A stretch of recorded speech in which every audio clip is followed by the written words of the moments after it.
What's up, guys? This is Sam Ballard here, and today I want to talk about workflow. Specifically, I want to talk about your workflow when you're working on your computer going through Photoshop. Now, I know a lot of photographers use Lightroom, and I do use Lightroom as well, and oftentimes that is the first program that I'll run everything to. But we're going to bypass that for now, and I want to specifically talk about what we're doing on the computer. Instead of Lightroom, we're going to jump right in, and right here we have our first main folder. Now, a tip for organization. The first folder I would recommend to name either your business name or some kind of easy to find base folder name. So for example, mine is Ballard Photography. Then on the next step down, you would want to go through and try to get a generalization of what is in each folder. So for example, I may have different directories, I may have different shoots, I may have, for example, if I have video in certain folders, I may include that as well. So we're going to go ahead and open up our first folder, go through. Now you see I went through that portal going down into this next one here. And this is going to bring up our initial set of images. Now, typically what would happen is we would do a shoot. You would bring your card in, of course, upload all of your images to your computer, sort them into what folder you want to put them in, and then you want to decide on what you want to work on first. Now, that may depend on what you are shooting. If you're doing a wedding, I would recommend starting from chronological order, do the very beginning, and then work to the end. When you're trying to edit images, you're trying to create a story. And I feel that the most important thing when you're creating a story is going in order. Now, obviously, you don't want to start editing at the very end or in the middle and then realize, oh, well, the images at the very beginning don't really match this. They don't work with it. So what I would do is I would pick an image in that series and go through it. But for example, if we are looking at these images here, what we have are images of subjects where they are not necessarily taken in any particular order. This is just a series of portraits. So what we're going to go ahead and do is pick an image to work on. And for example, let's go with something like this one right here. Now this is going to be a black background with a basic pose, hand behind the head. Now, I don't necessarily like this image as much as some others, but for today, this is what we're going to use just to show a couple things. So the first thing that I would do is I would go in. Now, we're using Photoshop CS3, which I know is an older version. However, there's not a lot of difference between CS3 up to the current version right now. So we're not going to be discussing differences in versions, but I do want to mention that for you guys that are trying to follow along. So we're going to go ahead and bring up image. That's going to give us a bunch of different options. The first thing I do is go to adjustments. And for example, in this shot, typically the way I would start is by going to curves. Now what I do, and this depends on the photographer, it depends on how you like your images to look. I like mine to be high contrast, sharp, and bright, vivid colors. I think that that gives the best impression when you're using your images in a print format and on the web. But on the other hand, you don't have to do it this way. But with that disclaimer out of the way, I want to go ahead and show you guys what we're doing here. So with the curves up, what we're going to do is we have our RGB set for the channel. Now that's going to give us all three channels, red, green, and blue. Excuse me. Now I don't think that we necessarily need to do anything with the black, but if we want to bring down the hair on the side here, we can bring our blacks up a tiny bit. Now what that's going to do is that's going to bring the colors in. That's going to bring the blacks to a much more strong level. So let's just play around. Let's see. So this is what it looks like if you go way too far. Now obviously we don't want to do that. We're not going for a alien look. We're just going for a basic edited look. So we're going to go ahead and raise our blacks just a tiny bit and probably raise our whites just a little. Not too much though. We don't want to be blowing out any of the extra detail that we have in the arm or face. So we'll go ahead and say okay to that. Then we're going to go back up to images, go to adjustment.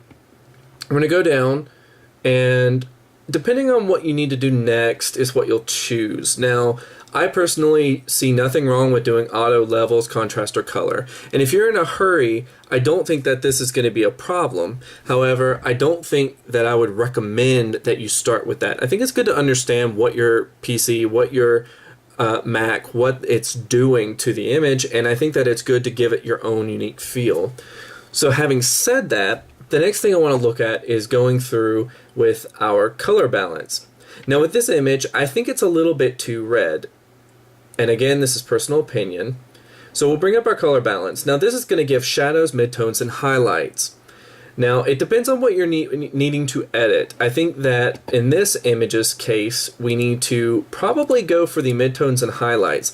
I think that her hair being almost a natural strawberry, blonde, little bit of red tint in it, I think that we need to realize that it's going to have a stronger red tint. And of course with the shirt being a pink color of sorts, I think that we need to make sure that we don't lose that color. But on the other hand, I do think that this is a little bit too rosy for me. So we're going to go in and we're just going to bump the reds down a tiny bit. And I know that's a little hard to see, so let's do this. This is without, and this is with. So you see what this is doing. This is actually taking the reds down from her face a little bit, and it's taking it down from her arm a little bit so that it's not overpowering. Now the next thing I want to do is go back up to images. So what we've done already, we've done curves, we've done our color balancing, and now we need to decide, do we need to do anything else as far as exposure, brightness, contrast, etc. I'm not a big fan of using brightness contrast. I think that it gives you kind of a fake look. So what we're going to do is we're going to go down to exposure. Now in this case, I don't think that the exposure is too far from where I like it to be. But if it's a little too bright, you can bring it down just a tiny bit. And then what you're going to do, you probably aren't going to need to worry about offset. The gamma correction I do like, and let me tell you why. I think that by adjusting the gamma correction, you can create a nice glossy look to the image without having to do a whole lot of work. And again, you want to make sure that you don't add extensive amounts of editing to your shoots. Now if you're doing like one shoot and you're doing maybe 10 or 15 images, it's not a big deal. But when you're shooting, for example, a wedding, you want to give them 500 to 600 good images. You're going to need to do a little bit. And of course you wouldn't do all of that in Photoshop, but that's just a tip. Now that we've done our image, we've done curves, we've done color balance, brightness, contrast, exposure, etc. We're going to go in and change our image size. Now this depends on what you guys need, but the reason that I do this next is that I want to size the image based on the print size or based on the size I need for the internet. So we'll go in here, and this is not cropping. Let me go ahead and say that. To do this, this is not cropping. This is going to only be affecting the images of like total size. I know that a lot of people don't like cropping. I'm not a big fan of it myself, but I think that by doing this, you're going to have a little bit better feel for what you're getting overall by editing it this way. So instead of going in and using this tool over here, the crop tool over here, etc., etc. So we're going to go through and figure out what we need. Now, of course, width, height, we're going by pixels. If you're doing this, for example, for a website, then you're going to need to make sure that down here, you need to figure out how big your image needs to be. You need to do up here for website, down here for print. Now, this should constrain the proportions, but this is what you'll edit. So, for example, if I want to make this a 8 by 10, what we would do is we would put 10 in the top for width and 8 for height. Okay, so pretty simple. Now you're always going to want to do 300 for prints for your resolution, pixels per inch. But if you don't want to go with 300 for the print route, you can take it down a little bit. I don't recommend it. Just stick with 300 unless otherwise notified by your printer or by some weird reason they say, look, this isn't going to need 300, we need something a little bit lower, you can use that at your discretion. But for website, I would highly recommend going down to either 70, 75, something in that range for the resolution. And specifically, if you need to have a smaller image dimension-wise, you can go up here to the pixel dimensions. And for example, with your width, if you needed like, let's say 250 by 180, for whatever reason, that's what you need. Or if you need, that's if you don't constrain the proportions. If you do need to constrain it, you just do 250, and then 167 is what you got. And I will show in another video how to expand the image to where it'll fit in a frame a little bit better. So if a client comes up and says, hey, I need this image to fit in this space, it needs to be 250 by 180, your image ends up coming out to 250 by 167 pixels. You are able to fit that. You're just going to need to edit it a little bit. You're going to need to crop it a little bit. But again, we'll go over that in a different video. So you go ahead and see how tiny this is compared to the original. And again, when you blow it up this big on the screen, it's going to be pixelated. But when you take this and put it on the internet, on a website, it's going to look great. And I don't know if you can see it here on the screen, but it gives you a little bit better idea of how it looks. So what I would do next is I would go to Save As. So go over to File, Save As. Now you're done editing the shot.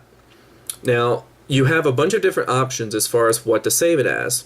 And a lot of people have debated over what is proper and what's not. It really depends on what you need the image for.